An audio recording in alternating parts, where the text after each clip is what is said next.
বাইরে বৃষ্টি হচ্ছে। আজ তুমি আমার থেকে অনেক দূরে,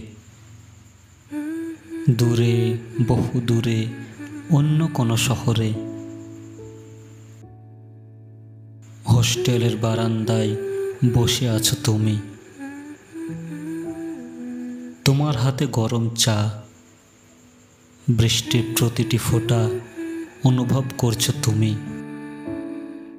আস্তে আস্তে বাড়ছে বৃষ্টির তীব্রতা, লেখা হচ্ছে এক নতুন গল্প, যে গল্প চলুক 1000 বছর ধরে।